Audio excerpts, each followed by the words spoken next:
Good morning children. आज हम standard 3 में हिंदी की क्लास लेंगे। लेसन नंबर 7 जिसका नाम है अनोखा रहस्य। अनोखा यानी कि जिसे पहले कभी न देखा हो वैसा। रहस्य यानी कि कोई राज गुप्त बात जैसे होती है वैसे। अब हम ये लेसन पढ़ेंगे। एक दिन की बात है यानी कि एक दिवसની વાત છે। ऋषि दत्तात्रेय कहीं जा रहे थे। एक ऋषि थे जो कहीं पे जा रहे थे। वे कौशाम्बी के निकट से गुजर गुजर रहे थे। कौशाम्बी यानी कि कुश द्वारा वसाई हुई एक प्राचीन नगरी। कौशाम्बी को बुद्ध का स्थान भी माना जाता है। महात्मा बुद्ध भी उस समय में वहाँ पे रहते थे। उस जिस स्थल पे वो रहते थे यह उत्तर प्रदेश में आया हुआ है। जिस स्थल पे वो रहते थे उसका नाम था कौशाम्बी। तो जो कौशाम्बी था वहाँ से वो गुजर रहे थे। चलते चलते उन्हें कुछ थकावट मालूम हुई। तो એમને ચાલતા ચાલતા થોડોક થાક लाग्यो હોય એવું એમને માલુમ થયું। वे उसी गांव के एक गृहस्थ के घर रुक गए। गृहस्थ यानी कि જે પરિવાર હોય એવું જે રસ્તે જતા હતા એ જગ્યાએ એક ગૃહસ્થી એક ઘર હતું, કોકનું એક પરિવાર હતો। એ ગૃહસ્થના ઘરે એ ત્યાં रह गया। गृहस्थ के घर में उस दिन केवल एक कुमारी कन्या थी। यानी कि जे गृहस्थना घरे ए रोकाणा था, जे परिवारना घरे ए रोकाणा था ते दिवसे फक्त ए घरे एक खाली एक कन्या यानी कि कुमारी कन्या यानी कि वह लड़की जिसका विवाह न हुआ हो वैसी लड़की। तो एक कन्या ए घरे फक्त हती। शाम होने वाली थी એટલે કે શામ થવાના એટલે કે સાંજ પડવા તૈયારી જ હતી। तभी गृहस्थ के घर में पास के गांव से कुछ अतिथि आ गए। तभी જે આ ગૃહસ્થ હતો, જે આ ગૃહસ્થી જેના આ ઘર આ પરિવાર અહીંયા રહેતો હતો એના ઘરે બાજુના ગામડામાંથી અતિથિ यानी कि મહેમાન આવી ગયા। माता पिता के घर पर नहीं होने के कारण उसी कुमारी कन्या ने ही अतिथि का स्वागत किया। उसके माता पिता तो घर पे थे नहीं, केवल वो ही अकेली थी। इसीलिए जो अतिथि आए थे, जो मेहमान आए थे, उनका स्वागत उस कुमारी कन्या ने किया। कुमारी कन्या ने अतिथियों को आसन और जल दिया। જે કન્યા હતી એને જે અતિથि જે મહેમાન આવ્યા હતા એમને આસન અને પાણી આપ્યું। फिर भोजन बनाने के लिए वह रसोई घर गई। पर જે મહેમાનો આવ્યા હતા એમના માટે રસોઈ यानी कि भोजन बनाववा માટે એ રસોઈ ઘરમાં ગઈ। રસોઈ में चावल ही नहीं थे। पर જ્યારે રસોઈમાં જઈ ત્યારે ચાવલ यानी कि રાઈસ ચોખા જે આપણે કહીએ છીએ ને એ એટલે રસોઈમાં તો ચાવલ હતા જ નહીં।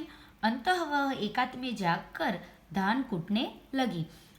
अंतः यानी कि આજે તેને જોયું કે ચાવલ નથી એટલે એ એકાંતમાં જ્યાં કોઈ જોવે નહીં એવી જગ્યાએ જઈને જે અનાજ પડ્યું હતું એ કૂટવા લાગી ભોજન બનાવવા માટે। धान कूटते समय उसके दोनों हाथों की शंख की चूड़ियाँ खनखनाने लगी। खनखनाया यानी कि आवाज़ करना। तो जे एने બંને હાથે જે બંગડી પહેરી હતી, જે ચૂડિયા પહેરી હતી એ જે રીતે એ ધાન કૂટતી હતી એટલે એની બંને હાથની જે चूड़िया थी एनो खनखन आवाज आववा लाग्यो। उसने सोचा कि चूड़ियों के खनखनाहट से अतिथि जान जाएगी कि इनके घर में चावल तक नहीं है। आ एनी बंगड़ीनो जे अवाज आवतो तो ए विचारीने ए सांभळीने एने थयुं कि जो हूँ आ अवाज महेमानो सांभળી जशे, अतिथि सांभળી जशे तो एमने खबर पड़ी जशे कि घरमां चावल नथी। एना कारणे हूँ धान जे अनाज होय ए कूटीने ए એમની માટે એમ કે રસોઈ બનાવી રહી છું એમ કે એમને ખબર પડી જશે। घर की इज्जत को छिपाने के लिए कुमारी ने अपने हाथ में केवल दो चूड़ियाँ रहने दी।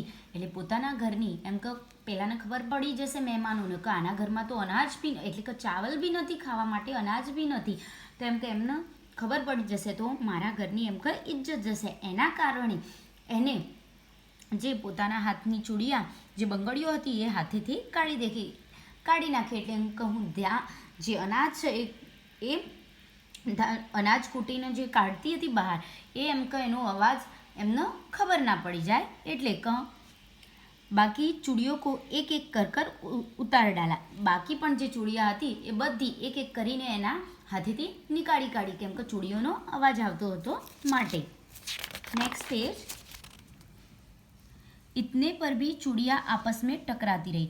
થોડી બંગડીઓ કાઢી દીધી તો પણ એ જે બંગડીઓ એકબીજાની જોડે પહેરેલી હોય તો આપસમાં ટકરા રહી હતી, એના કારણે એનો અવાજ હજી પણ આવતો હતો.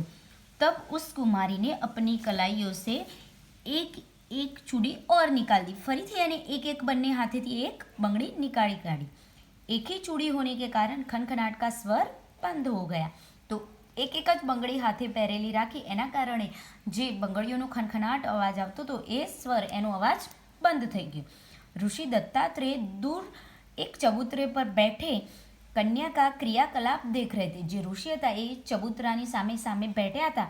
તે જે વારે ઘડી અનાજ કૂટતી વખતે જે આ કન્યા હતી એ પોતાની હાથેથી એક એક બંગડી જે રીતે નીકાળતી હતી એ જે ઋષિ દત્તાત્રેય હતા એ આ ક્રિયા જોઈ રહ્યા હતા.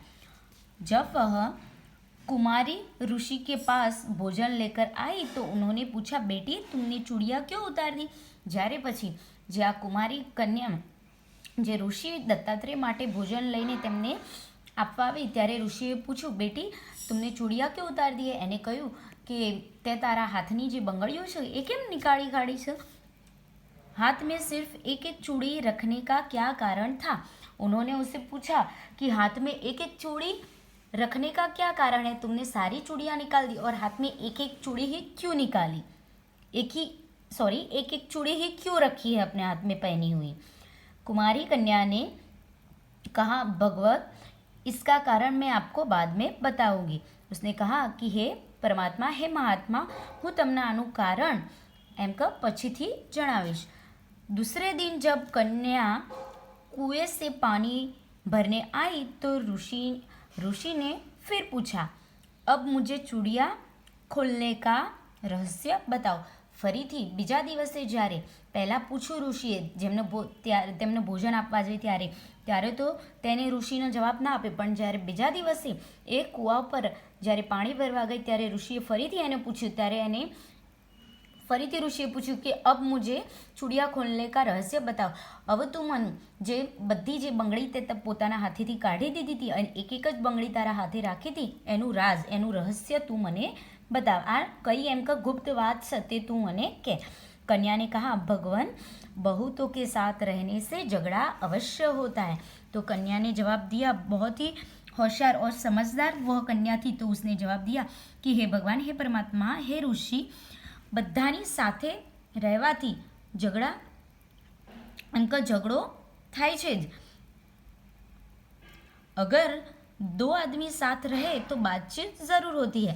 उसने कहा कि अगर उस चूड़ियों के हिसाब से भी हमें जीवन के अंदर एक बोध मिल सकता है कि सब अगर साथ में रह के काम करेंगे तो लड़ाई झगड़ा होना ही होना है, लेकिन अगर सिर्फ दो आदमी काम करेंगे तो अच्छी तरह से हम काम कर पाएंगे और एक दूसरे में बातचीत भी होती रहेगी. लेकिन जहाँ ज़्यादा लोग इकट्ठे हो जाएगी वहाँ कोई किसी की सुनता भी नहीं है और बहुत ज़्यादा आवाज़ हो जाती है. तो उसने उसी बोध का उदाहरण देते हुए उसने ऋषि से कहा, भगवान बहुतों के साथ रहने से झगड़ा अवश्य होता है. अगर दो आदमी साथ रहे तो बातचीत जरूर होती है, लेकिन अगर दो आदमी साथ में रहे तो शांति से बात कर सकते हैं, लेकिन सारे एक जगह इकट्ठे हो तो कोई किसी की सुनता नहीं है. बातचीत में कभी कभी मनमुटाव भी हो जाते हैं और कभी सभी साथ में रहते एक दूसरे की बात नहीं सुन पाते हैं. वो उसी कारण एक दूसरे में या मनमुटाव भी हो जाता है, ऊंच नीच भी हो जाता है.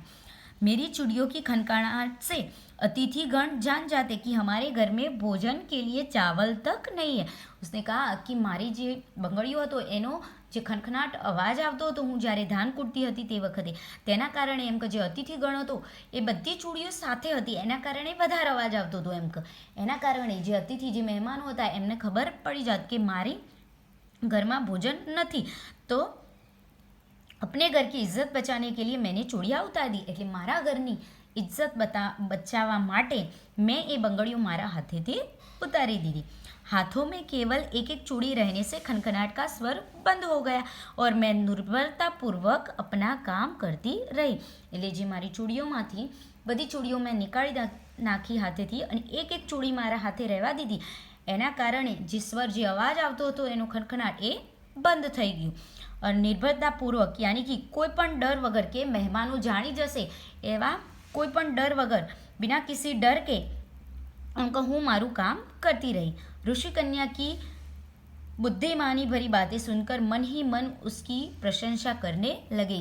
જે ઋષિ દત્તાત્રેય હતા એ એક કુમારી કન્યા પોતાના ઘરની ઇજ્જત બચાવવા માટે એને કઈ રીતે પોતાની જે ચૂડિયા પહેરેલી, હાથે બંગડી કાઢી દીધી અને એને ઉદાહરણ સાથે કઈ રીતે સમજાવી એ તેની બુદ્ધિ જોઈને જે ઋષિ દત્તાત્રેય હતા એ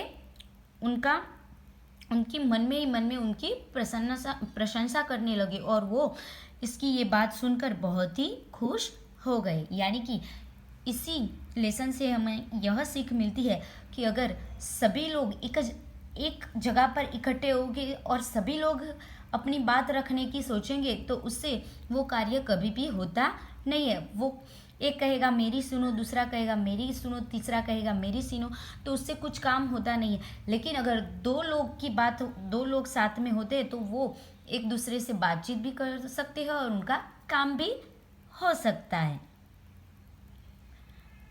अब हम इसके क्वेश्चन आंसर नेक्स्ट पार्ट में देखेंगे. Thank you.